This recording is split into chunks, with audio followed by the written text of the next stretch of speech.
حمد و ثنا اللہ وحدہ لا شریک کے لیے، درود و سلام سید الانبیاء جناب محمد الرسول اللہ صلی اللہ علیہ وسلم کی ذات گرامی پر۔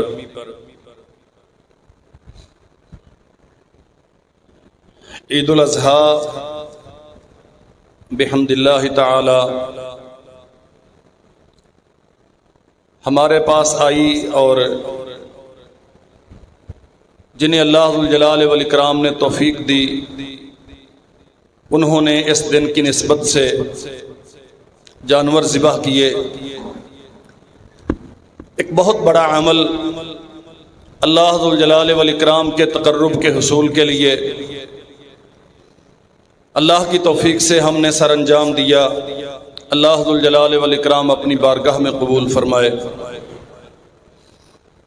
ایک بہت بڑا سبق اس سارے عمل کے توسط سے اللہ احکم الحاکمین جو اپنے بندوں کو سمجھانا سکھانا چاہتے ہیں، انسان کی زندگی، اس کی موت، زندگی کے دوران آنے والے جتنے بھی مراحل ہیں، تنگی کے، آسانی کے، خوشی کے، غمی کے، مشکلات کے، کسائش کے، ان تمام مراحل میں اللہ احکم الحاکمین کو ہی اپنے لیے کارساز سمجھنا، اسی کو اپنی مشکلات کا مداوع کرنے پر قادر سمجھنا، اور اپنے آپ کو اللہ ذوالجلال والاکرام کے لیے ہمیشہ خالص رکھنا۔ انی وجہت وجہی للذی فطر السماوات والارض حنیفا وما انا من المشرکین، یہ ترانہ اور عقیدہ حرز جاں رہنا چاہیے۔ میں نے اپنے آپ کو آسمان و زمین کے پیدا کرنے والے رب کے لیے مطیع کر لیا ہے، اور میں کبھی کسی حال میں بھی اللہ کے ساتھ کسی کو شریک بنانے والا نہیں ہوں۔ یہ قربانی سچی بات یہ ہے، عقیدے کا ایک بہت بڑا سبق ہے جو انسانوں کو سمجھاتا ہے اللہ کے ساتھ مخلص ہو جاؤ، اور اپنے رب کو واقعتاً ہر چیز پر قادر مانو۔ جب انسان کا عقیدہ یہ بن جاتا ہے کہ اللہ ہی ہر چیز پر قادر ہے، تو پھر غیر کے سامنے جا کے جھکنا، در در کی جا کے بھیک مانگنا، یہاں وہاں جا کے سجدہ ریز ہونا، اللہ کے غیر کے سامنے جا کے دامن پھیلانا، اس ذلت سے اللہ ذوالجلال والاکرام اپنے بندوں کو بچا لیتا ہے۔ قرآن مجید میں اللہ ذوالجلال والاکرام نے گویا ایک چیلنج کیا ہے، سوال کیا ہے انسانوں سے، الیس اللہ بکاف عبدہ، کیا اللہ اپنے بندے کو کافی نہیں ہے؟ مشکلات میں کیا اللہ اپنے بندے کی مدد کرنے پر قادر نہیں ہے؟ کیا دشمن جب دشمنی پہ تل جائے تو اللہ اپنے بندے کو بچانے پر قادر نہیں ہے؟ کسی پریشانی میں مبتلا ہو گیا تو کیا اللہ ذوالجلال والاکرام اپنے بندے کو پریشانی سے نکالنے پر قادر نہیں ہے؟ لمبی داستان ہے قرآن مجید میں، کتنی مشکلات اور مصائب ہیں سیدنا ابراہیم علیہ السلام کے ساتھ، اور کوئی ایک مشکل ایسی نہیں ہے اللہ ذوالجلال والاکرام نے جس سے اپنے بندے کو نجات نہ دی ہو۔ اکیلے ہی تھے، کوئی لاؤ لشکر ساتھ نہیں ہے، دنیا کی کوئی قوت آپ کی معاونت کرنے والی نہیں ہے، کوئی خیش و اقارب، خاندان اور قبیلہ آپ کے ساتھ کھڑا ہونے والا نہیں ہے۔ اللہ ذوالجلال والاکرام نے ہر مرحلے پر، ہر قدم پر، ہر مشکل وقت میں اپنے بندے کی مدد کی۔ الیس اللہ بکاف عبدہ، اور سچی بات یہ ہے، یہ تو ابراہیم علیہ السلام کی زندگی ہے۔ ہم قرآن مجید میں پڑھتے ہیں، کوئی بھی عقل والا انسان اگر اپنے معمولات زندگی پہ تھوڑا سا تدبر کرے تو انسان کو یہ بات سمجھنے کے لیے اس کے اپنے شب و روز بہت کافی ہیں۔ کتنے مراحل ایسے ہیں جہاں میرے ساتھ کوئی نہیں ہوتا، صرف اللہ ہوتا ہے، اور اللہ ذوالجلال والاکرام مجھے ہر مشکل سے نجات دیتا ہے۔ انسان رات کو سو جاتا ہے، صبح اللہ ذوالجلال والاکرام پھر اسے بیدار کرتا ہے، اور رسول اللہ صلی اللہ علیہ وسلم نے یہ دعا سکھائی، الحمدللہ الذی احیانی بعدما اماتنی، تمام تعریفیں اس اللہ کے لیے جس نے موت کے بعد مجھے زندگی عطا کی۔ اور صراحت کے ساتھ یہ حدیث ہے، نبی کریم صلی اللہ علیہ وسلم نے فرمایا جب لوگ نیند میں چلے جاتے ہیں تو اللہ ذوالجلال والاکرام ان کی روح قبض کر لیتا ہے۔ اب اس روح قبض کرنے کی کیفیت کیا ہے یہ اللہ کے علم میں ہے، حدیث ہے باقاعدہ، فرمایا اللہ ذوالجلال والاکرام اپنے بندوں کی روح قبض کر لیتا ہے، پھر صبح جس کی روح چاہتا ہے لٹا دیتا ہے اور جس کی چاہتا ہے نہیں لٹاتا۔ دنیا کی کوئی طاقت ایسی ہے کہ انسان سو جائے اور وہ سوتا ہی رہ جائے؟ کوئی آپ کا بیٹا، کوئی باپ، کوئی رشتہ دار، کوئی بڑے سے بڑی طاقت رکھنے والی قوت آپ کو جگا سکتی ہے کیا؟ آپ کی روح لٹا سکتی ہے کیا؟ آپ کھانا کھاتے ہیں، کھانا ڈائجسٹ نہیں ہوتا، ہضم نہیں ہوتا، آپ کر لیں جتنی جی چاہے دعائیں کر لیں، واللہ یہ چند لقمے جو اللہ نے آپ کو عطا کیے اور اللہ کی دی ہوئی توفیق سے آپ نے کھائے، اگر اللہ ذوالجلال والاکرام یہ آپ کے جسم کا جزو بدن، جسم کا جز نہ بنائے تو کائنات کی کوئی قوت ایسی نہیں ہے جو اس اذیت اور مشکل سے آپ کو نجات دے سکے۔ الیس اللہ بکاف عبدا، بندہ بالکل بچہ ہوتا ہے، انسان بالکل بچہ ہوتا ہے، اسے مانگنے کا سلیقہ بھی نہیں آتا، اللہ ذوالجلال والاکرام اس کی رہنمائی کرتا ہے کہ تجھے خوراک کہاں سے ملے گی،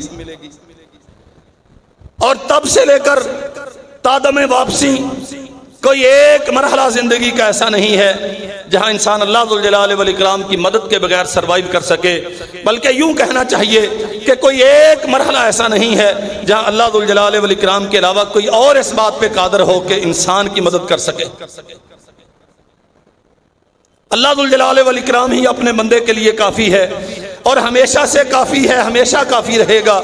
وَيُخَوِّفُونَكَ بِالَّذِينَ مِن دُونِهِ، یہ کافر اہل ایمان کو ڈراتے ہیں اللہ ذوالجلال والاکرام کے علاوہ دیگر لوگوں سے، فلاں بہت طاقتور ہے، فلاں بہت کرنی والا ہے، فلاں کے پاس بڑے اختیارات ہیں۔ وَمَن يُضْلِلِ اللَّهُ فَمَا لَهُ مِنْ هَادٍ، اللہ ذوالجلال والاکرام فرماتے ہیں یہ جو اللہ کے غیر سے ڈرانے والے لوگ ہیں در حقیقت یہ ہدایت پہ نہیں ہے، ان کے پاس صراط مستقیم نہیں ہے، صحیح عقیدہ جو اللہ احکم الحاکمین کو مطلوب ہے اپنے بندوں سے یہ اس سے محروم ہیں۔ ہدایت صرف اس کو آتی ہے جسے اللہ ذوالجلال والاکرام ہدایت سے سرفراز فرمائے، جسے اللہ ذوالجلال والاکرام نے ہدایت سے صراط مستقیم سے محروم کر دیا، کائنات کی کوئی قوت ایسی نہیں ہے جو اسے ہدایت دے سکے۔ اور فرمایا وَمَن يَهْدِ اللَّهُ فَمَا لَهُ مِن مُضِلٍّ، اور جسے اللہ ذوالجلال والاکرام ہدایت دے دے دنیا کی کوئی طاقت اسے گمراہ کرنے والی نہیں ہے۔ لوگ اس کے ساتھ جتنے جی چاہے داؤ پیچ کھیلیں، ہمارے اسلاف کی تاریخ بھری پڑی ہے اس بات سے، پابند سلاسل بھی کیا گیا، تختہ دار پہ بھی لٹکایا گیا، گولیوں سے بھی چھلنی کیا گیا، ہاتھوں کے جسم کے ناخن بھی کھینچے گئے، جسم کو ٹکڑوں میں بھی تقسیم کر دیا گیا، جزائر انڈمان کی سزاؤں سے بھی دوچار کیا گیا۔ دنیا کا کون سا ظلم و ستم ہے جو اللہ کے بندوں پر نہ توڑا گیا ہو، لیکن اللہ ذوالجلال والاکرام نے جسے ہدایت عطا کر دی، کائنات کی کوئی قوت ایسی نہیں ہے جو اسے گمراہ کر سکے، اور اللہ ذوالجلال والاکرام جسے ہدایت سے محروم رکھے، کائنات کی کوئی قوت ایسی نہیں ہے جو اسے ہدایت سے سرفراز کر سکے۔ وَلَئِن سَأَلْتَهُمْ ہاں علیہ اللہ بعزیز ذی انتقام، یہ مسئلہ واللہ ہے بڑا سمجھنے کا اور انسان کو بڑا خوف زدہ کرنے والا ہے کہ اللہ ذوالجلال والاکرام انتقام لینے والا نہیں ہے۔ اللہ انتقام لیتا ہے اپنے باغیوں سے، اپنے دشمنوں سے، سرکشوں سے۔ اللہ ذوالجلال والاکرام سب سے زیادہ غیرت والا ہے، اللہ اپنے باغیوں کو چھوڑتا نہیں ہے۔ نافرمان ہونا اور بات ہے اور اللہ ذوالجلال والاکرام کے مقابلے میں کھڑا ہونا اور بات ہے۔ اللہ ذوالجلال والاکرام کی نہ ماننا یہ بھی گناہ ہے، لیکن اللہ کے مقابلے میں اللہ کے غیر کی ماننا یہ اس سے بڑا گناہ ہے۔ اللہ ذوالجلال والاکرام کی بندگی نہ کرنا یہ بہت بڑا جرم ہے، لیکن اللہ ذوالجلال والاکرام کے مقابلے میں غیر کی بندگی کرنا یہ شرک ہے۔ اور اللہ ذوالجلال والاکرام ایسے لوگوں کو نہیں چھوڑتا جو اللہ کے حق بندگی کو چیلنج کرتے ہیں۔ اللہ ذوالجلال والاکرام ایسے بندوں کو نہیں چھوڑتا جو اس کے سامنے خم ٹھونک کے کھڑے ہوتے ہیں اور اس کی وحدانیت کو چیلنج کرتے ہیں۔ علیہ اللہ بعزیز ذی انتقام، کہ اللہ ذوالجلال والاکرام انتقام لینے والا نہیں۔ واللہ تاریخ انسانی بھری پڑی ہے، اپنے باغیوں سے انتقام لیا ہے، سرکشوں سے انتقام لیا ہے، جو طاقت کے زوم میں، وسائل کی کثرت کی زوم میں اور اقتدار کی وسعتوں کی زوم میں اس قدر غرق تھے، جو یہ سمجھتے تھے کہ ہم سے بڑا ہے کوئی نہیں، ہماری طاقتیں کوئی چھین نہیں سکے گا، ہمارے اقتدار کو کبھی زوال نہیں ہے، ہماری جاہ و حشمت اور شان و شوکت یہ کبھی زائل نہیں ہوگی، یہ ہمیشہ ایسے رہے گی۔ اللہ ذوالجلال والاکرام نے تاریخ انسانی میں انہیں نشان عبرت بنا کے رکھ دیا، نہ ان کے مال انہیں بچا سکے، نہ ان کی طاقتیں انہیں بچا سکیں، نہ ان کی قوت اور شان و شوکت ان کے پاس باقی رہ سکی۔ تاریخ انسانی میں ایک بھولی بسری داستان اور نشان عبرت کے علاوہ اور کچھ ان کی حقیقت باقی نہیں۔ کیا نمرود کے پاس طاقت نہیں تھی؟ دنیا کے وسائل اسی کے پاس تھے۔ سیدنا ابراہیم علیہ السلام کے پاس دنیا کے وسائل نہیں تھے، فوجیں اور شان و شوکت ساری نمرود کے پاس تھی، جناب ابراہیم علیہ السلام کے پاس نہیں تھی۔ وہ اپنے آپ کو رب کہلاتا تھا، وہ اپنے آپ کو زندگی اور موت کا مالک کہتا تھا۔ اللہ ذوالجلال والاکرام نے بھولی بسری داستان بنا دیا، تاریخ میں کہیں اس کے آثار تک موجود نہیں۔ کیا فرعون کے پاس طاقت نہیں تھی؟ انا ربکم الاعلی کہلانے والا، مجھ سے بڑا رب بھی کوئی نہیں، میں ہوں سب سے بڑا رب۔ اللہ ذوالجلال والاکرام نے اسی پانی سے جس میں سے موسیٰ علیہ السلام اور ان کے متبعین کو سلامتی کے ساتھ گزار دیا، اسی پانی میں ڈبو ڈبو کر اس کا بیڑا غرق کیا، فرعون کو بھی اس کے سارے لو لشکر کو وہاں مار۔ علیہ اللہ بعزیز ذی انتقام، یہ تو دنیا کا انتقام ہے، یہ تو انسانوں کے سامنے ہے۔ ایسے سرکش اور اللہ ذوالجلال والاکرام کے دشمن جب دنیا سے چلے جاتے ہیں، تہے خاک چلے گئے، قبر کا معاملہ شروع ہو گیا، اللہ ہی جانتا ہے ان کے ساتھ کیا حساب و کتاب کیا جائے گا اور ان کے ساتھ آخرت میں کتنی سختیاں برتی جائیں گی۔ ایسے لوگوں کے لیے ہمیشہ کی جہنم ہے۔ اللہ ذوالجلال والاکرام نے ان کے لیے کوئی آسانی پیدا نہیں کی۔ وَلَئِن سَأَلْتَهُم مَّن خَلَقَ السَّمَاوَاتِ وَالْأَرْضَ لَيَقُولُنَّ اللَّهُ۔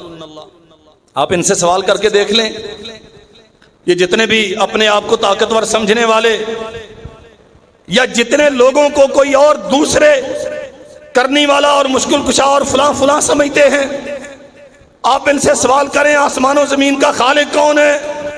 لَيَقُولُنَّ اللَّهُ۔ کوئی چارہ نہیں ان کے پاس یہ کہنے کے علاوہ کہ اللہ ہی آسمان و زمین کا خالق ہے، وہی ہے جس نے سب کو پیدا کیا ہے۔ قُلْ أَفَرَأَيْتُم مَّا تَدْعُونَ مِن دُونِ اللَّهِ۔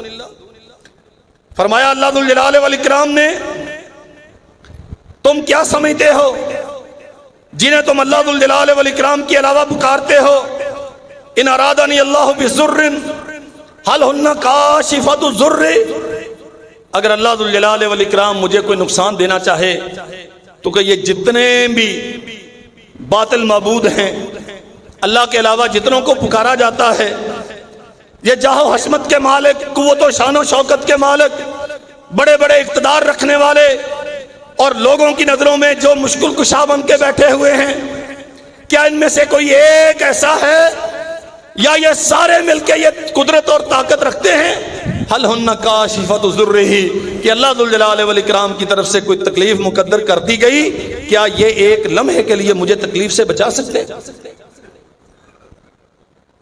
او ارادنی اللہ بضر حل ہن کاشفۃ ضرہ او ارادنی برحمت حل ہن کاشفۃ رحمتی حل ہن ممسکات رحمتی۔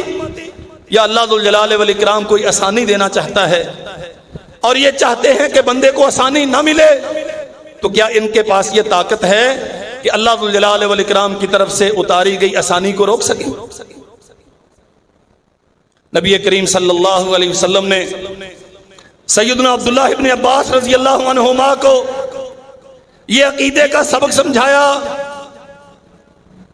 لو ان الامۃ لو اجتمعت علی ان ينفعوک بشیء لن ينفعوك الا ما كتبه الله لك. عبداللہ اگر ساری انسانیت جمع ہو جائے اس بات پر کہ تجھے کوئی نفع پہنچائے، وہ تجھے نفع نہیں دے سکتے. نفع تجھے صرف وہی پہنچے گا جو اللہ ذوالجلال والاکرام نے تیرے مقدر میں لکھ دیا ہے. اور اگر وہ سارے جمع ہو جائیں علی ان یضروک بشیء، کہ تجھے کوئی نقصان پہنچائے، فرمایا رسول اللہ صلی اللہ علیہ وسلم نے تجھے نقصان نہیں پہنچا سکتے سوائے اس نقصان کے جو اللہ ذوالجلال والاکرام نے تیرے مقدر کر دیا. میرے عزیز بھائیوں، ہمارے ہاں عقیدے کی خرابی کا بہت بڑا سبب یہ نفع اور نقصان ہے. انسان جلب منفعت کے لیے، فوائد کے لیے غیر کے دروازے پہ جا کے جھکتا ہے. بیمار ہوں، ڈاکٹروں کی دوا سے شفا نہیں ہوئی، اب کسی پیر فقیر سے جا کے دم جھاڑ کروا لوں، اب کسی قبر والے کی قبر پہ جا کے چڑھاوا دے دوں، کسی غیر اللہ کے نام کی منت منوتی کر لوں، یہاں وہاں جا کے کوئی نظر و نیاز کا سلسلہ منا لوں، اس کے نتیجے میں مجھے شفا مل جائے گی. اور مل بھی جاتی ہے، یہ بات سمجھ لیجئے، مل بھی جاتی ہے. بہت سارے لوگ ہیں جو آ کے دوسروں کو کہتے ہیں میں فلاں جگہ پہ گیا تھا، ابھی پیر صاحب کے دربار پہ نگاہ پڑی تو میری بیماری ٹھیک ہو گئی. ہوتا ہے، ایسا ہوتا ہے. اللہ ذوالجلال والاکرام قرآن مجید میں کہتے ہیں وَمَن يُشَاقِقِ اللَّهَ وَرَسُولَهُ، جو اللہ ذوالجلال والاکرام اور اس کے رسول کے رستے کو چھوڑتا ہے ہم اس کا بیڑا غرق کر دیتے ہیں. نُوَلِّهِ مَا تَوَلَّىٰ وَنُصْلِهِ جَهَنَّمَ، جیسا وہ چاہتا ہے ہم ویسا کر دیتے ہیں، جو اس کی ڈیمانڈ ہوتی ہے ہم اسے عطا کر دیتے ہیں. وہ بیچارہ یہ سمجھ رہا ہوتا ہے کہ مجھے یہاں سے ملا ہے، اس کے طفیل ملا ہے، اس کی وجہ سے ملا ہے، اس دربار سے خیر ملی ہے. نُوَلِّهِ مَا تَوَلَّىٰ، آسمان سے آواز آتی ہے نہیں، وہ مرنے والا تجھے کچھ دینے کے قابل نہیں ہے. جس کی ڈھیری پہ تو گیا ہے چراغ جلانے کی نیت سے، وہ تجھے کسی نقصان سے بچانے پر قدرت نہیں رکھتا، کوئی نفع پہنچانے پر طاقت نہیں رکھتا. نُوَلِّهِ مَا تَوَلَّىٰ، دیتے ہم ہیں، وہ یہ سمجھتا ہے جہاں سے اس نے مانگا اسے وہاں سے مل گیا. وَنُصْلِهِ جَهَنَّمَ، انجام کیا ہوگا؟ فرمایا اللہ ذوالجلال والاکرام نے ہم ان کو جہنم رسید کریں گے. وَسَاءَتْ مَصِيرًا، اور جہنم بدترین ٹھکانہ. سمجھ لیجئے اچھی طرح، اللہ ذوالجلال والاکرام فرماتے ہیں قُلْ أَفَرَأَيْتُم مَّا تَدْعُونَ مِن دُونِ اللَّهِ إِنْ أَرَادَنِيَ اللَّهُ بِضُرٍّ هَلْ هُنَّ كَاشِفَاتُ ضُرِّهِ. یہ چیلنج ہے ایک قسم کا، اگر اللہ ذوالجلال والاکرام کسی کو تکلیف دینا چاہتا ہے تو تم میں سے تکلیف روکنے والا کون ہے؟ اور اگر اللہ ذوالجلال والاکرام کسی کو تکلیفوں سے بچانا چاہتا ہے تو تم میں سے تکلیف پہنچانے والا کون ہے؟ کسی میں کوئی طاقت نہیں ہے. قُلْ حَسْبِيَ اللَّهُ، آپ کہہ دیجئے اللہ ہی مجھے کافی ہے. سب کے مقابلے میں اپنے بگانے، جھوٹے سچے، اچھے برے جتنے بھی ہیں، معبود برحق صرف ایک ہے اور وہ اللہ ہے. اسی کے پاس سارے اختیارات ہیں. بگڑی بنانے والا بھی وہ ہے، معاملات کو سلجھانے والا بھی وہ ہے، الجھے ہوئے مسئلوں کو درست کرنے والا بھی وہ ہے، مشکلات سے نجات دلانے والا بھی وہ ہے. رزق نہیں ہے، روزیاں دینے والا بھی وہ ہے. اولاد نہیں ہے، اولادیں عطا کرنے والا بھی وہ ہے. بیماری آ گئی، شفاؤں سے نوازنے والا بھی وہ ہے. دستگیر و داتا بھی وہی ہے. قل حسبی اللہ، آپ کہہ دیجئے مجھے اللہ کافی ہے. علیہ یتوکل المتوکلون، جن کے عقیدے درست ہوتے ہیں وہ اللہ ذوالجلال والاکرام پہ توکل کرتے ہیں، وہ غیروں پر بھروسہ نہیں کرتے. ہمارے ہاں جگہ جگہ پہ یہ جو خیر و برکت کے دروازے کھلے ہوئے ہیں آج، اور یہاں کیا اپنے کیا بیگانے. اور میں بالخصوص التماس کروں گا اپنی بہنوں سے، اپنی ماؤں سے، 2 سال ہو گئے ہیں اولاد نہیں ملتی، اٹھو اور فلاں کے نام کے چڑھاوے لے کے چلو فلاں جگہ پر. خامدوں کو پتہ نہیں ہوتا، گھر والوں کو علم نہیں ہوتا. یہ ہماری بیویاں چوری چوری دوسروں کے کہنوں پر اولادوں کی تلاش کے لیے جاتی ہیں. اور میری محترم بہنوں، ماؤں، سن لو یہ بات، قسم ہے پیدا کرنے والے رب کی، کسی کے اختیار میں بیٹا دینا، کسی کے اختیار میں بیٹا نہ دینا، کسی کے اختیار میں بیٹیاں دینا، کسی کے اختیار میں بیٹیاں نہ دینا نہیں ہے سوائے اللہ ذوالجلال والاکرام کے۔ اور اللہ ذوالجلال والاکرام قبروں پہ جانے والوں کی جتنی سنتا ہے اتنی ہی گھر میں بیٹھ کے پکارنے والوں کی سنتا ہے۔ قبروں پہ جا کے قبر والے کے توسط سے پکارو گے تو یہ شرک ہے، گھر سے بیٹھ کے ڈائریکٹ پکارو گے تو یہ توحید ہے، اور اللہ ذوالجلال والاکرام توحید کو پسند کرتا ہے، شرک سے نفرت کرتا ہے۔ اولاد اگر تیرے مقدر میں ہے تو وہ مل جائے گی،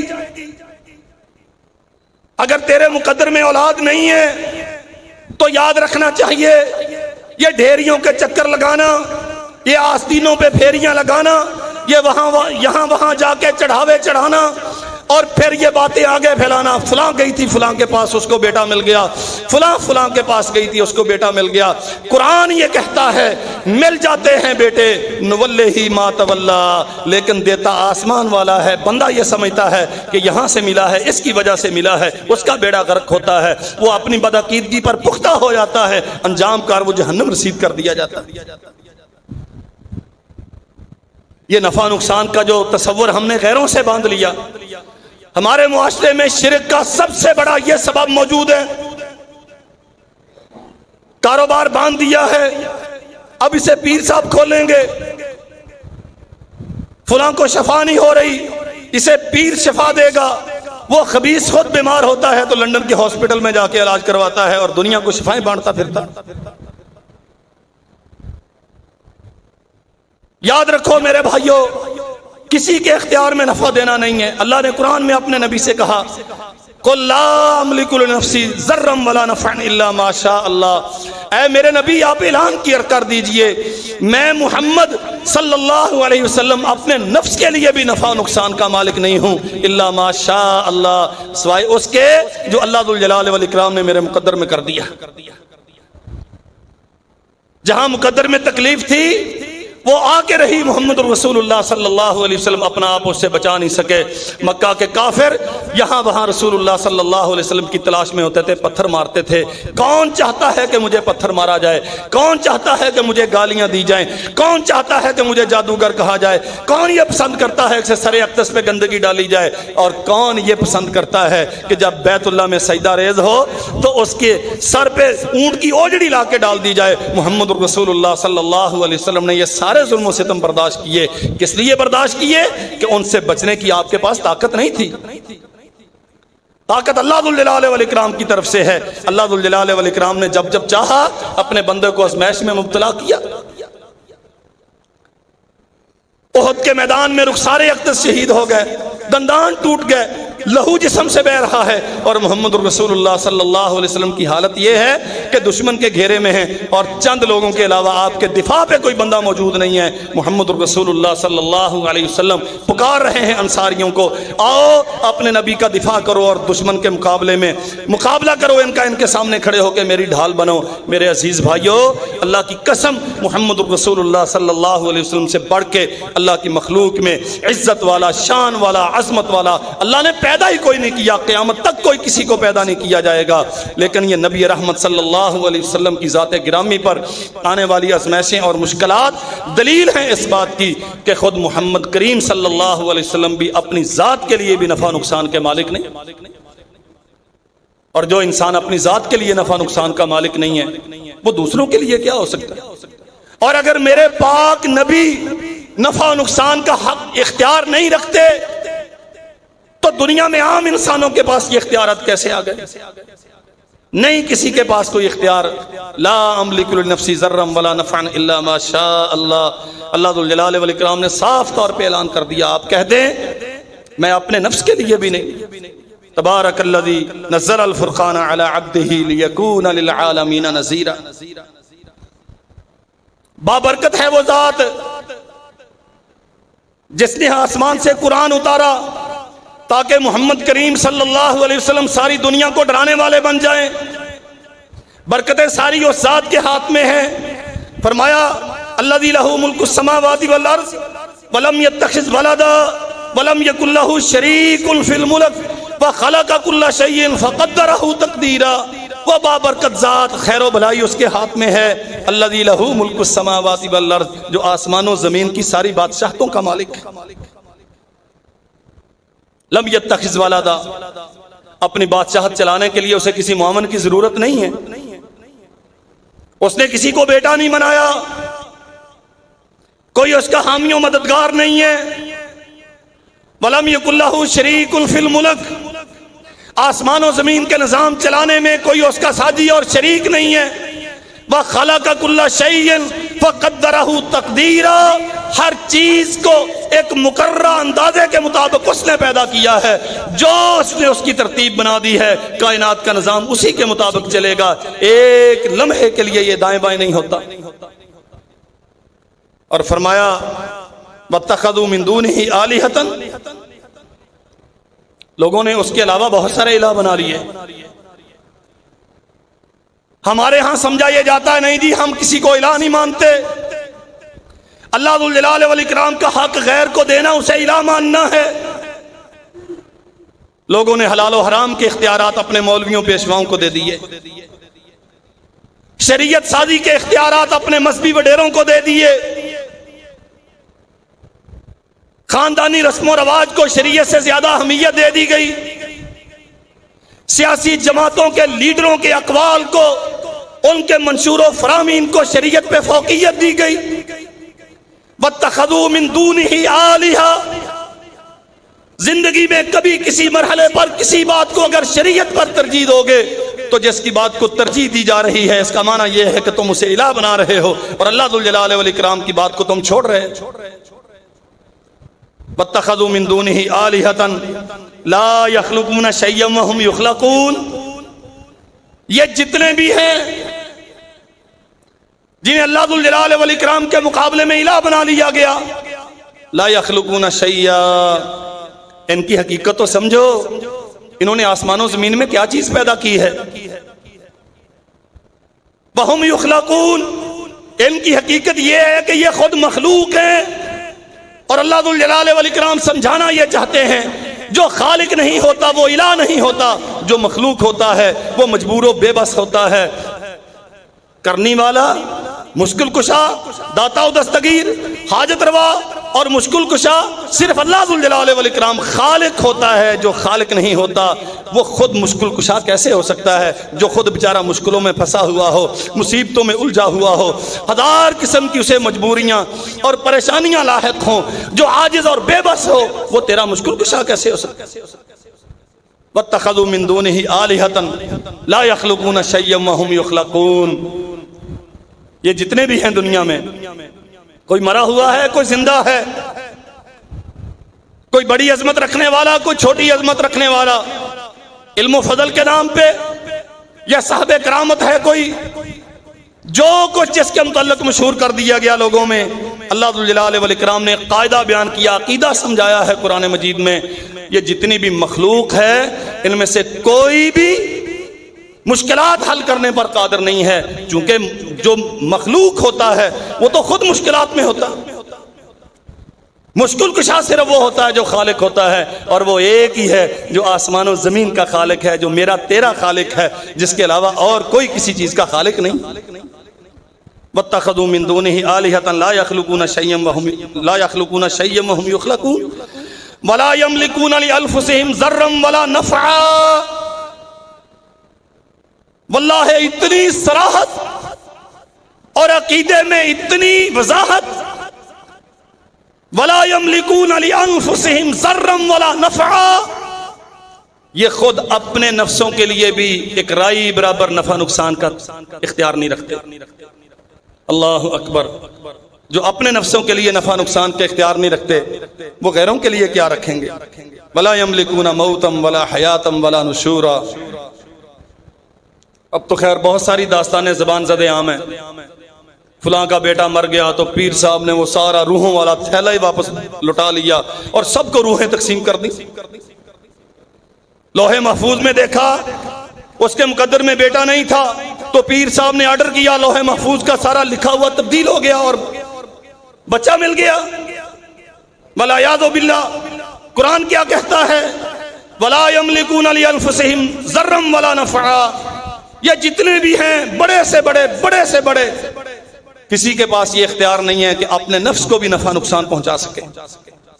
اگر نفع سے بچتا ہے تو اللہ ذوالجلال والاکرام بچاتا ہے، اور اگر کوئی اگر نقصان سے بچتا ہے تو اللہ بچاتا ہے، اور اگر کوئی نفع پہنچتا ہے تو اللہ پہنچاتا ہے. اس میں تو یہ طاقت نہیں ہے. وَلَا يَمْلِكُونَ لِأَنفُسِهِمْ ضَرًّا وَلَا نَفْعًا وَلَا يَمْلِكُونَ مَوْتًا وَلَا حَيَاةً. مرنا کب ہے، کس نے مرنا ہے، کیسے مرنا ہے، یہ تو اپنے متعلق بیچارے فیصلہ کرنے سے قاصر ہیں، دوسروں کی زندگیوں کا کیا فیصلہ کریں گے. وَلَا نُشُورًا، مرنے کے بعد اٹھنا کب ہے انہیں کوئی خبر نہیں ہے. یہ سارے معاملات اللہ ذوالجلال والاکرام کے اختیار میں. ہمارے ہاں بہت بڑی بدعقیدگی ہے یہ. بہت سوں کو، زندوں کو، مردوں کو ہم نے اپنا حاجت روا اور مشکل کشا سمجھ لیا، نفع پہنچانے کا قادر اور مالک انہیں سمجھ لیا، اور ضرر سے، نقصان سے، تکلیفوں سے بچانے کا ذریعہ انہیں سمجھ لیا. یاد رکھو میرے بھائیو، اللہ ذوالجلال والاکرام ہی وہ واحد ذات ہے جو کسی کو نفع دیتا ہے، اور اللہ ہی وہ طاقت رکھتا ہے جو کسی کو نقصان سے بچاتا ہے.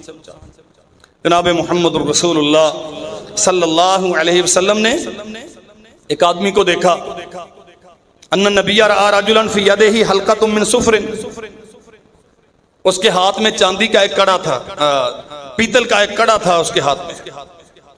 نبی کریم صلی اللہ علیہ وسلم نے فرمایا یہ کیا ہے؟ اس نے کہا جی یہ کڑا ہے، میں نے پہنا ہوا ہے. قال من الواہنہ، ریح کے درد سے، خاص قسم کا ایک درد ہوتا ہے، میں نے اس سے بچنے کے لیے یہ پہنا ہے. اللہ اکبر. نبی کریم صلی اللہ علیہ وسلم کیا فرماتے ہیں؟ انزعھا، اس کو اتار دو. فإنہا لا تزیدک الا وہنا، اس کے پہننے سے تجھے کوئی فائدہ نہیں ہوگا، اس سے بیماری زیادہ ہوگی. بیماری زیادہ کیوں ہوتی ہے؟ یاد رکھو یہ جو پیتل کا کڑا اس نے پہنا ہے نہ شفا دے سکتا ہے نہ بیماری دے سکتا ہے. پھر یہ کیوں کہا لا یزیدک الا وہنا، تجھے بیماری میں یہ بڑھا دے گا؟ اس لیے کہ اللہ ذوالجلال والاکرام پہ تیرا توکل ختم ہو گیا، تیرے عقیدے کا بیڑا غرق ہو گیا. تو سمجھتا ہے کہ شفا اس سے آتی ہے، اس سے تو شفا ملنے والی نہیں ہے، اس لیے تیری بیماری بڑھے گی. اللہ اکبر. سوچو میرے عزیز بھائیو، ہمارے معاشرے میں یہ مصیبت کتنی بڑی ہے. صحیح العقیدہ سمجھنے والے لوگ کتنے ہیں جن کے بچوں کے گلے تعویذوں سے بھرے ہوئے ہیں؟ کتنے لوگ ہیں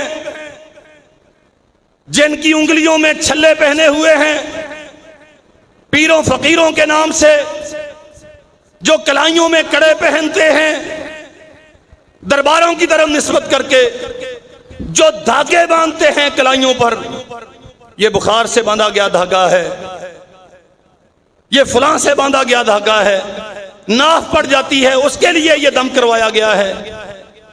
اللہ اکبر. دم کروانا جائز ہے، کتاب و سنت سے ثابت شدہ دم رسول اللہ صلی اللہ علیہ وسلم نے دم کیا بھی ہے، آپ کو کیا بھی گیا. اور صحیح مسلم میں حدیث ہے، نبی کریم صلی اللہ علیہ وسلم نے فرمایا جس دم میں شرک نہ ہو وہ دم جائز ہے.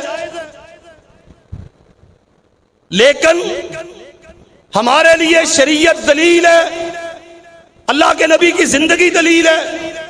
رسول اللہ صلی اللہ علیہ وسلم نے تعویذ نہیں پہنے، اللہ کے نبی نے کڑے نہیں پہنے، اللہ کے نبی نے درباروں کی طرف نسبتیں کر کے چھلے نہیں پہنے. جو پہنتا ہے وہ حرام کرتا ہے. انگوٹھیاں پہنی جاتی ہیں، اس میں پتھر لگائے جاتے ہیں، اور پتھروں کو تقدیروں کا مالک سمجھا جاتا ہے. چاندی کی انگوٹھی، اس میں پتھر لگا کے پہننا بغیر کسی عقیدے کے، چاندی محض چاندی ہے، پتھر محض پتھر ہے، یہ سمجھ کے پہن لیں، یہ رسول اللہ صلی اللہ علیہ وسلم سے ثابت ہے، صحیح مسلم میں حدیث ہے۔ اللہ کے نبی نے چاندی کی انگوٹھی پہنی، وَكَانَ فَصُّهُ حَبْشِيًّا، حبشہ سے آیا ہوا یا سیاہ رنگ کا نگ اس میں لگایا، یہ رسول اللہ صلی اللہ علیہ وسلم سے ثابت ہے۔ لیکن یاد رکھو، نہ یہ انگلی میں پہنی جانے والی چاندی تیرے نفع نقصان کی قدرت رکھتی ہے، نہ اس میں لگایا گیا پتھر تیرے نفع نقصان کی قدرت رکھتا ہے، بلکہ صحیح عقیدہ تو یہ ہے۔ سیدنا عمر بن خطاب رضی اللہ عنہ نے حجر اسود کو مخاطب کر کے کہا تھا، میں جانتا ہوں تو میرے نفع نقصان کا مالک نہیں ہے، تو ایک پتھر ہے اور میں تجھے کبھی بوسہ نہ دیتا اگر میں نے رسول اللہ صلی اللہ علیہ وسلم کو تجھے چومتے ہوئے نہ دیکھا ہوتا، چونکہ اللہ کے نبی نے تجھے چوما ہے اس لیے ان کی اتباع میں تجھے چومتا ہوں۔ وگرنہ عمر کا عقیدہ یہ ہے کہ کوئی پتھر چاہے وہ بیت اللہ کی دیوار میں جڑا ہوا، آسمان سے جنت سے آیا ہوا حجر اسود کیوں نہ ہو، وہ کسی انسان کے لیے نفع و نقصان کا ذریعہ نہیں بن سکتا۔ یہاں بسوں گاڑیوں میں چھلے اور تویز بک رہے ہوتے ہیں، یہ فلاں پیر صاحب سے پڑا ہوا ہے، بس اتنے کا خریدو اور دنیا جہان کی ساری بیماریاں ختم۔ اور ہم اتنے ضعیف الاعتقاد ٹھہرے، ہم کر لیتے ہیں، اور واللہ تکلیف کی بات ہے، اہل الحدیث کہلانے والے، رفع الیدین کو رسول اللہ کی سنت سمجھنے والے، فاتحہ خلف الامام کو اللہ کے نبی کی طرف سے عائد کردہ فریضہ سمجھنے والے، عقیدے کے مسئلے میں ٹھوکر کھا جاتے ہیں، کہتے ہیں جی وہ ہمارا پڑوسی گیا تھا فلاں دربار پہ، اس سے وہاں سے وہ دم کروا کے لایا تھا، وہاں سے یہ چھلے دھاگے لے کے آیا تھا، اسے شفا ہو گئی، اس لیے ہم بھی جا رہے ہیں۔ او بھائی شفا ہو جاتی ہے، تو کسی کافر سے جا کے دم کروا لے، شفا تجھے وہاں سے بھی ہو جائے گی، وہ تو وہاں سے آتی ہے، اور یہ تیرے لیے آزمائش بنتی ہے، تیرے عقیدے کے بیڑا غرق کرنے کا باعث بنتی ہے یہ چیز۔ تجھے کام وہ کرنا ہے جو محمد رسول اللہ صلی اللہ علیہ وسلم کی طرف سے اجازت دیا گیا ہے، جس کی اللہ کے نبی نے اجازت نہیں دی، چاہے دنیا ساری کہتی رہے کہ اس میں فائدہ ہے، میں یہ سمجھوں میرا عقیدہ یہ ہونا چاہیے اس میں میرے لیے کوئی فائدہ نہیں۔ اگر اللہ ذوالجلال والاکرام نے مقدر میں بیماری لکھی ہے تو مجھے اس پہ راضی رہنا چاہیے۔ ہمیں اللہ ذوالجلال والاکرام سے آزمائشوں سے پناہ مانگنی چاہیے، اللہ ہمیں ہمیشہ بیماریوں سے، ابتلاؤں سے، مصیبتوں سے اپنی پناہ میں رکھے۔ لیکن اگر یہ مقدر میں لکھ دی گئی اور شرط یہ لگا دی گئی کہ غیر اللہ کے سامنے جا کے جھکو وہاں سے شفا ملے گی، تو اللہ کی قسم ایسے بدعقیدہ عمل سے، غیر اللہ کے سامنے جھکنے سے ہزار قسم کی بیماریاں قبول ہیں۔ اللہ ذوالجلال والاکرام غیر کے سامنے جھکنے کی ذلت سے ہمیں بچا کے رکھے۔ ہم اسے بڑا معمولی خیال کرتے ہیں۔ نبی کریم صلی اللہ علیہ وسلم نے فرمایا انزعها فإنها لا تزيدك الا وهنا، یہ چھلا کڑا پیتل کا جو تو نے اس لیے پہنا ہے کہ اس کی وجہ سے بیماریاں ختم ہوتی ہیں، اللہ کے نبی نے فرمایا اسے اتار دو، اللہ پہ تیرا توکل ختم ہو گیا، رب کے شافی الامراض ہونے کا عقیدہ ختم ہو گیا، اور اللہ کی قسم اس میں توہین لازم آتی ہے اللہ کی۔ جو بندہ یہ سمجھتا ہے نا کہ اللہ میں مجھے شفا نہیں دے سکتا، مجھے فلاں شفا دیتا، یہ تو رب کی توہین کرتا ہے، اللہ کو چھوڑ کے غیر سے امیدیں وابستہ کرتا ہے، اللہ کا حق غیر میں ثابت کرتا ہے، اللہ ذوالجلال والاکرام کا اختیار غیر کو دیتا ہے، یہ تو گویا اللہ کی توہین کرتا ہے۔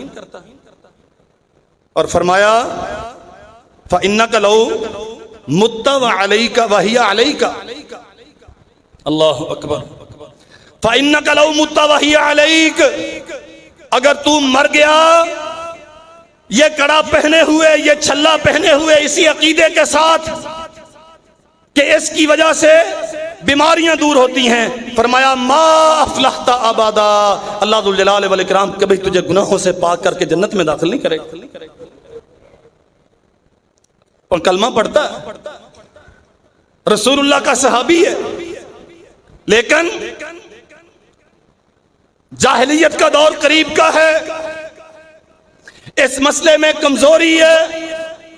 جو بندہ یہ عقیدہ رکھے ان چھلوں دھاگوں میں، ان کڑوں میں، ان انگوٹھیوں میں پیروں کی طرف سے آئے ہوئے ان تحفوں میں اور ان کے دم کردہ ان سارے آلات میں شفا آ گئی. شفا اللہ سے نہیں چاہتا، وہ اس سے چاہتا ہے. فرمایا محمد کریم صلی اللہ علیہ وسلم نے جو اس حال میں مر گیا ما افلحت ابدا، وہ کبھی کامیاب نہیں ہوگا، کبھی جنت میں نہیں جائے گا. اپنے گھر کا ماحول دیکھو میرے بھائیوں، دکانوں پہ وہ الٹے سیدھے اعداد لکھے ہوئے ہوتے ہیں. کیا ہیں یہ؟ قرآن مجید کے عدد ہیں. یہ کس لیے لکھے ہیں؟ یہ فلاں حضرت صاحب کا آزمودہ تعویذ ہے، اس سے برکتیں آتی ہیں. تھوڑا کما لو، حلال کا کماؤ، اللہ کے نام پہ جا کے دکان کھولو، اللہ کے نام پہ کاروبار کرو، اللہ کے نام پہ دکان بند کر کے آؤ. تیرے کاروبار میں پیروں کا کیا لینا دینا؟ جس کے اپنے گھر کا چراغ تیرے دیے ہوئے چڑھاووں سے جلتا ہے، وہ تیرے کاروبار کا مالک ہو گیا. یہ تعویذ، چھلے، دھاگے، ٹونے کچھ نہیں کرتے سوائے اس کے کہ تجھے شرک کی طرف لے کے جاتے ہیں. اور فرمایا نبی رحمت صلی اللہ علیہ وسلم نے من تعلق تمیمۃ فلا اتم اللہ لہ. اللہ اکبر. تعویذ لٹکائے جاتے ہیں نظر بد سے بچنے کے لیے، آسیب سے بچنے کے لیے، بیماریوں سے بچنے کے لیے. مولوی لکھ کے دیتا ہے الو کے خون سے فلعنۃ اللہ علیہ، زعفران سے فالعیاذ باللہ. مجھے آج تک یہ فلسفہ سمجھ نہیں آیا. قرآن مجید کے الفاظ میں تاثیر ہے یا زعفران میں یا الو کے خون میں تاثیر ہے؟ تیرا لکھنا ہی ضروری کیوں ہے؟ اگر قرآن مجید گلے میں لٹکانے سے بندے کو شفا ہوتی ہے تو اس کو بٹھا کے اس کے سینے پہ پورا قرآن رکھ دو. ہر گھر میں 4-4 5-5 نسخے، 4-5 5-5 جلدیں پڑی ہوئی ہیں قرآن مجید کی. بیماریاں تو گھروں سے نہیں جاتی، اسیب تو گھر میں ہیں، مشکلات تو ہیں. او میرے بھائیوں، یہ دھوکہ ہے سارا، یہ پیسے کھینچنے کا طریقہ ہے. 7,000 کا تولہ زعفران خریدیں گے، اس کے ساتھ پھر تجھے تعویذ لکھ کے دیں گے، پھر اس کا اتنا ہدیہ لیں گے، اپنے ایمان کا بھی بیڑا غرق کریں گے، تیرے ایمان کا بھی بیڑا غرق کریں گے. دولت بھی گئی. اللہ اکبر. نہ عزت رہی، نہ عقیدہ رہا. من تعلق تمیمۃ فلا اتم اللہ لہ. جو بیماریوں سے، نظر بد سے بچنے کے لیے تعویذ لٹکاتا ہے، محمد کریم صلی اللہ علیہ وسلم نے اس کے لیے بد دعا کی ہے، اللہ کبھی اس کی حاجت پوری نہ کرے. اور فرمایا ومن تعلق ودعۃ فلا ودع اللہ لہ. یہ سیپ نکلتی ہے نا سمندر سے، جاہلیت میں اس کا رجحان تھا. یہ جانور کے گلے میں لٹکا دو، بے برکتی ہے تو کاروبار میں رکھ لو، گھر میں اسیب ہے، جادو ٹونا ہے تو وہاں رکھ لو، کوئی بیمار ہے تو اس کے گلے میں لٹکا دو، شفائیں مل جاتی ہیں، نحوست دور ہو جاتی ہے. فرمایا محمد کریم صلی اللہ علیہ وسلم نے جو اس سیپ میں یہ عقیدہ رکھتا ہے کہ اس کی وجہ سے نحوستیں دور ہوتی ہیں، اللہ ذوالجلال والاکرام کبھی اس کی مرادیں پوری نہ کرے. بد دعا کی اس کے لیے. اور مسند احمد میں حدیث ہے، فرمایا من تعلق تمیمۃ فقد اشرک. جس نے نظر بد سے بچنے کے لیے تعویذ لٹکایا اور وہ سمجھتا ہے کہ اس تعویذ کی وجہ سے مجھے شفا ہوتی ہے، وہ اللہ کے ساتھ شرک کرتا ہے. ہمارے لیے عقیدہ مسئلہ ہی کوئی نہیں. اسی عقیدے کے لیے خون بہائے گئے, اسی عقیدے کے لیے انبیاء نے جانیں قربان کی, اسی عقیدے کے لیے اپنے پیاروں کے لاشیں اٹھائے, اسی عقیدے کے لیے کارزار کے مار کے گرم ہوئے, اسی عقیدے کے لیے زمین کو سرخ کیا گیا, اسی عقیدے کے لیے محمد رسول اللہ صلی اللہ علیہ وسلم اپنوں کے مقابل صف آرا ہوئے. اللہ کی قسم, اگر اللہ کی توحید کا مسئلہ نہ ہوتا تو اللہ کے نبی سے زیادہ رحیم و شفیق اور کوئی نہیں. کبھی اپنے چچاؤں کے سامنے کھڑے نہ ہوتے. اللہ کی وحدانیت کا مسئلہ ہے, اسی عقیدے کا مسئلہ ہے. علی کو بھیجا ہے, حمزہ کو بھیجا ہے, ابو عبیدہ کو بھیجا ہے, وہ شہید ہوئے پڑے ہیں میدان جنگ میں, حمزہ بھی اور کتنے مصعب بن عمیر بھی. محمد الرسول اللہ صلی اللہ علیہ وسلم یہ قربانیاں دیتے ہیں اللہ ذوالجلال والاکرام کی توحید کے لیے. اور ہمیں معمولی سی بیماری لگتی ہے, بچے کو زکام لگ جاتا ہے, اس کی گروتھ اچھی نہیں ہوتی, اس کا پیٹ بڑھنا شروع ہو گیا, اس کا سر بڑھنا شروع ہو گیا, ہم میڈیکلی علاج معالجہ جو سنت سے ثابت ہے وہ کروانے کی بجائے پیروں فقیروں کی طرف بھاگتے ہیں. اللہ اکبر. رسول اللہ صلی اللہ علیہ وسلم نے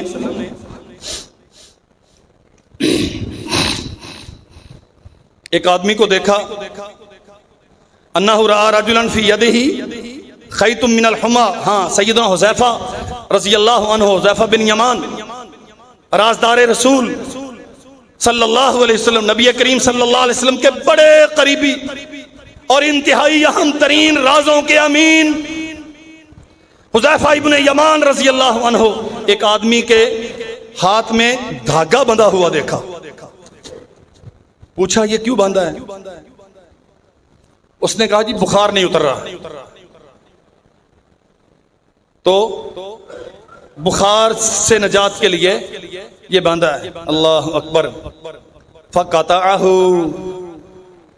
سیدنا حذیفہ بن یمان رضی اللہ عنہ نے وہ دھاگا کاٹ دیا.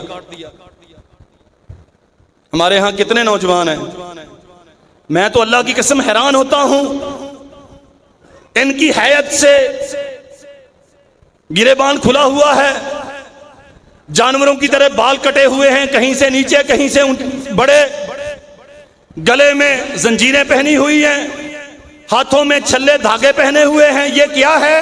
یہ فلاں کی یاد میں پہنا, یہ فلاں دربار پہ گئے تھے وہاں سے لکھے آئے. کوئی انسانوں والی بات رہی نہیں. ابا کیا کرتا ہے؟ وہ اہل حدیث مسجد کا بڑا پکا نمازی ہے, اور بیٹا کیا کرتا ہے؟ وہ بازاروں میں ہمارا مسٹنڈوں کی طرح پھرتا, عشق لڑاتا, گلا بھی کھلا ہوا, بازو بھی کھلے ہوئے, اور یہاں وہاں کتنی چیزیں پہنی ہوئی ہیں, حد کوئی نہیں. اور پھر بڑا عجیب سا, وہ جی عورتوں والا زیور پہننا حرام ہے, یہ تو سارا جائز ہے. انا للہ و انا الیہ راجعون. یہ حرام و حلال کا, جائز ناجائز کا فیصلہ ہم خود کرنے لگ گئے. بخار سے دھاگا باندھا ہوا ہے کلائی پہ, حذیفہ ابن یمان رضی اللہ عنہ نے کاٹ دیا اسے, اور کیا کہا؟ وَتَلَا قَوْلَهُ تَعَالَى وَمَا يُؤْمِنُ أَكْثَرُهُمْ بِاللَّهِ إِلَّا وَهُمْ مُشْرِكُونَ. اللہ نے اللہ کی یہ آیت تلاوت کی, قرآن مجید کی یہ آیت تلاوت کی کہ بعض لوگ ہوتے ہیں بدبخت جو کلمہ پڑھنے کے باوجود شرک کر رہے ہیں. اگر ان دھاگوں سے بخار دور ہونا ہوتا تو پھر اللہ ذوالجلال والاکرام کے قادر ہونے کا معنی کیا؟ اللہ اکبر. آخری بات عرض کرتا ہوں, سیدنا عبداللہ ابن مسعود رضی اللہ عنہ فرماتے ہیں, نبی کریم صلی اللہ علیہ وسلم نے فرمایا, ان الرقا والتمائم والطول شرک. غیر شرعی دم جھاڑ, فلاں کے واسطے سے, فلاں کے وسیلے سے, پینتن پاک سے, ادھر سے ادھر سے, علی سے, حسین سے, غیر شرعی جس میں شرک ہو, جس میں اللہ کے ساتھ غیروں کو شریک بنایا گیا ہو, فرمایا یہ والتمائم, نظر بد سے بچنے والے, والطوالا, اور محبت کے تعویذ. محبت کے تعویذ پتہ کیا ہوتا ہے؟ اللہ اکبر. خامد قابو نہیں آتا, فلاں پیر صاحب سے تعویذ کرواؤ. ساس قابو نہیں آتی, اس سے چلا کرواؤ. ساس بہو کے خلاف جا کے تعویذ لے کے آتی ہے، بہو قابو نہیں آتی، اس نے میرے منڈے نو اپنے پیچھے لا لیا، اس کے لیے تعویذ لے کے آؤ، محبت کے تعویذ، فلاں کو فلاں کے مطیع کرو، فلاں کو فلاں کے مطیع کرو۔ سیدنا عبداللہ ابن مسعود رضی اللہ عنہ بیان کرتے ہیں محمد الرسول اللہ صلی اللہ علیہ وسلم نے فرمایا شرکن، یہ شرک ہے۔ اللہ اکبر، کیوں شرک ہے؟ دل پھیرنا اللہ کے اختیار میں ہے، اور اللہ ذوالجلال والاکرام نے میاں بیوی میں محبت کے سارے اسباب بیان کر دیے۔ رسول اللہ صلی اللہ علیہ وسلم نے بیوی کی ذمہ داریاں، خاوند کی ذمہ داریاں ساری بیان کر دی۔ فرمایا جب دونوں فریق اپنی اپنی جگہ پہ اپنی ذمہ داریاں ادا کریں گے اور اللہ ذوالجلال والاکرام سے ڈریں گے تو پھر ان میاں بیوی سے زیادہ محبت کرنے والا دنیا میں اور کوئی نہیں ہوگا۔ حدیث ہے نبی رحمت صلی اللہ علیہ وسلم۔ ہم ذمہ داریاں ادا کرتے نہیں، ساس چاہتی ہے کہ بہو میری مطیع ہو، بہو چاہتی ہے کہ ساس میری مطیع ہو، اس کے لیے تعویذ دیے جاتے ہیں۔ فرمایا محمد کریم صلی اللہ علیہ وسلم یہ شرک۔ اور بات سن لو، سیدنا عبداللہ ابن مسعود رضی اللہ عنہ نے اپنی گھر والی کے گلے میں ایک دھاگا دیکھا، پوچھا یہ کیا ہے؟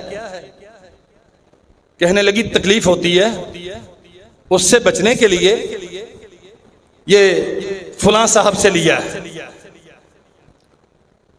فرمایا کاٹ دو اسے۔ اللہ نے عبداللہ ابن مسعود کے گھر کو اس قسم کی نجاستوں سے پاک رکھا ہے۔